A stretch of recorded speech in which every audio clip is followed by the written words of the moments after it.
Today, I have the pleasure of speaking to Matt. Matt, would you like to introduce yourself and your business to the community? Yeah, thank you. So my name's Matt Williams. I run what is the UK's and now the world's largest drone training school. And yeah, we do all of the training around the drone certifications and then business kind of training on from there as well. How did you start? How did you get into the world of teaching people about drones? Yeah, so it's I suppose quite an interesting story. Hopefully, I was a flying instructor in the Royal Air Force. I was the youngest helicopter instructor the Air Force had ever had. Joined at 18, was teaching at 25, having spent a couple of tours on the front line. And then, yeah, I was helping to bring a new helicopter into service, the Puma 2. And unfortunately, just a couple of weeks before I was due to move over to the fast jet side of things, I had an accident and my seat broke in turbulence at night and I broke 2 vertebrae in my neck. So I was quite quickly medically discharged from the military, unable to fly again, and went to a pretty dark place, if I'm honest. My wife was 6 months pregnant with our first child at the time. You know, kind of life was mapped out ahead of us, because I got this career that I was doing very well in, and I'd got another 20 or 30 years. You know, it was going to take me all the way to retirement, become a test pilot in the fast jet world and that kind of thing. It was very well mapped out. And as is always the way, the best laid plans always get destroyed, right? Don't survive first contact with the enemy. So yeah, I had this accident, and we tried to work out what to do, and it really became, you know, sitting down in a hospital bed, effectively working out what to do next. And I'd always flown model helicopters and model planes, much to the kind of remorseless banter of the lads and ladies at work. And you know, you go flying real aircraft in the week and teach people how to do that, and you go to a field and fly model planes around. I'm like, yeah, I do. It's kind of cool. I enjoy it. I've always done it. And we started putting cameras on big model helicopters back in 2008. So before the drone thing even happened. And we'd been paid by a few TV companies to go and do that for them, because we could capture helicopter type stuff with a big model helicopter. I was going to call it a drone then, and it wasn't. And yeah, and that was how it all started. And, you know, when we were lying there, right, what do we do? It's like, well, I'm passionate about aviation. I'm very skilled at teaching because that's what I've done in the Air Force for years. And we can see that the drone thing's coming. You know, people were starting to buy these things that they could fly around that actually, you know, you could fly out of the box. And there were no regulations. So we're like, the regulations are going to come. And we set ourselves up to kind of be one of the first in line to do that. And now we're the biggest, and we teach thousands of people a month. What a story. What an absolute, and that's it, just key, isn't it, when life throws you that curveball and you're like, right, okay, what do I do now? Let's do this. That's it. So thank you so much for sharing. And when did the business become a business? Yeah, so we kind of incorporated in 2014. So I had my accident in March 2014. Our son was born in the September, and we incorporated in the October, and we started trading kind of 4 months later. We started teaching people, I should say, at the very start of 2015. And you know, so it was a very, very busy period, leaving the Air Force, buying a house because we were living in married quarters on the base. You know, all of a sudden it's like, well, that's going to disappear. So yeah, new baby, new business, new house, new career, not able, you know, being quite unwell at the same time and trying to do my recovery, kind of psychological recovery and physical recovery, the rehab.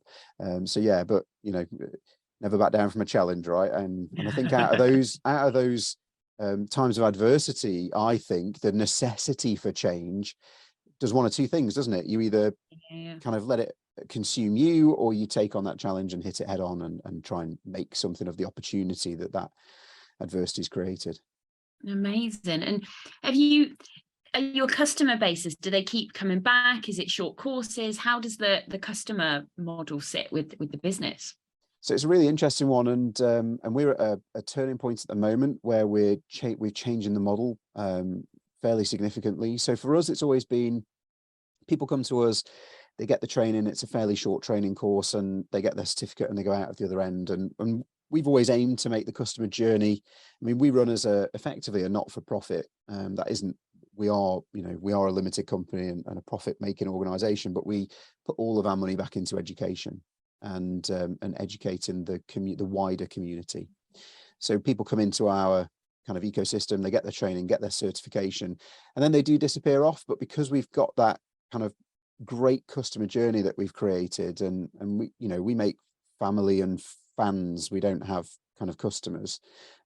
Everyone stays close to us, and when we bring something else out, or when the regulations change and they need new training, we find that at least 80% of the people come back to us in the future. Fab. Okay. And what's been your biggest learning since you just focusing on the business, because you had so many all at once, but what's been your biggest learning from you personally to go from the organization of the Royal Air Force into business owner?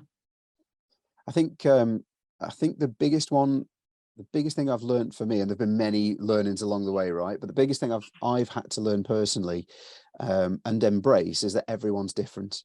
I joined, the military at 18. It was all I ever wanted to do was to become a pilot. And I think because of that, you end up being molded and turned into a tool that's designed to behave and respond and act and think in a certain way to deliver an effect.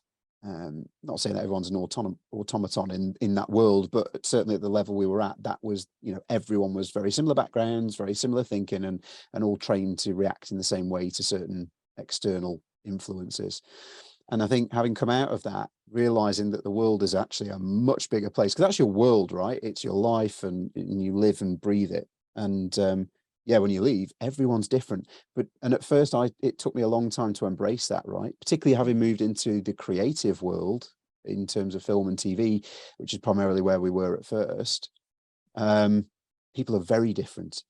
But what I've learned is that is actually the thing that makes every day exciting and interesting and different. I've become a lot more rounded, I think, over the years because of that. No, amazing, thank you. And how, with the current cost of living crisis going on, and because drones are almost, yes, they're a necessity in some worlds, but some people, it is their hobby and it's their luxury. Has that affected the business? So we've not seen the cost of living crisis necessarily affect the business yet. I think undoubtedly, as we move further into that crisis, as it looks as though we're going to at the moment, unfortunately, and the economy potentially not going in the direction I think we'd all like it to go right now, we are inevitably going to see that have an impact. I think there's no one is going to be kind of safe or totally recession proof and cost of living crisis proof. But I think in a way that's going to make everybody adapt. We are fortunate, I suppose, in a way that we had the pandemic happen to us, and that forced us to change very quickly. We relied on delivering our courses in a classroom to 20 or 30 people at a time and doing that once a week all around the country. And that stopped overnight and we almost lost everything. But we used that again as an opportunity to say, right, how can we do things differently? And for us, that we moved everything to online on-demand video training. We've moved our examinations to online proctored examinations. So that's done two things for us. It's made us very scalable, because all of a sudden, we had to have 12 staff to put 30 people a week through courses. Well, now we're actually down to 4 full-time staff and 1 part-time staff member. And we can put thousands through a month. It makes no difference because we've processed everything out and it's all now on demand. You can join today and finish today and do your exam at midnight tonight if you wish. And because of that, I think that's allowed us to bring our costs down. And we've passed that cost saving on. So our course prices are very low, if I'm honest, are much lower than they should be or could be for the quality we deliver. But like I said at the beginning, it's about education for us and helping as many people as possible. So I don't think it's going to bite us, touch wood. Don't think it's going to bite us as hard as it may other people, even in our industry, where they have huge margins but they rely on those margins to cover their high costs. No, amazing. And it's a very savvy way of doing it. The move to online platforms definitely has helped speed up. I think it's sped up the hunger for learning as well as the delivery need. Yeah, it has. But here's the big thing for me with learning. and particularly online learning, right? We've all been there, particularly over the last couple of years, right? Where it's all been forced down our throats that we've got to do online learning. There's online learning and there's online learning. Yeah. And, you know, that's the big thing for us, is that I think we've come up with the recipe that works for our audience. You know, our training it's hours of training in a very dry subject, a very in-depth, technical, regulatory based subject. But we've broken it down into 3 or 4 minute videos, you know, 100 of them in one course and a couple of hundred of them in another course. And people love that journey because it's like, it's bite size. And for me, we're trying to look towards what the next generation are doing in terms of learning, or where they're going to be in terms of learning. And I think we need to embrace that and not do the whole, oh, it's an hour of training and I'm here in my shirt and tie in front of a whiteboard. No, that isn't the future, right? But let's make the future now. And we should all be.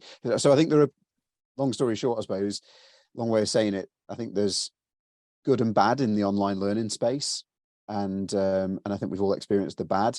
We're trying to convince and encourage people that it can be done, and it can be done really entertainingly and hopefully really well. Yeah, no, completely. Thank you for sharing. And if you were talking to somebody who was thinking about starting a business, what advice would you give them?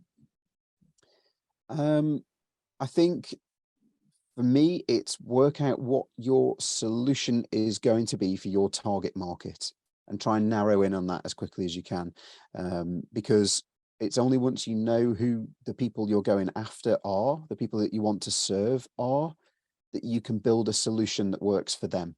I think a lot of people, and ourselves included at the very beginning, create a solution that works for me or for us, right, as individuals, because that's the way I would want to learn, or that's the way that I would want that product delivered to me. And it's only once you start to understand your customers that I think you can deliver them an incredible journey. And that is the key thing, right? Don't just think, I'm going to get in this and I'm going to make some money quickly.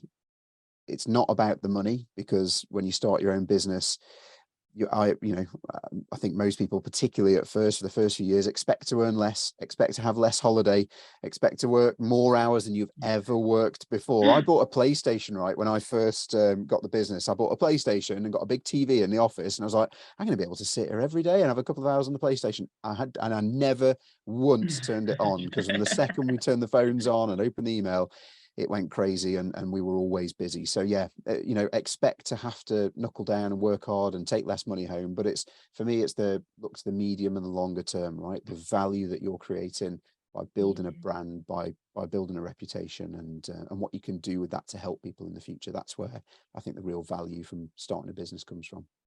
Amazing. Thank you so much for that. And I'm sure people will definitely take some great advice from that.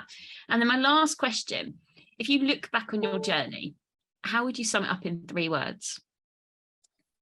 I would say it's been exciting.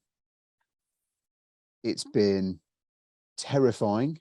But overall, very enjoyable. Amazing. Well, Matt, that wraps us up. Great job.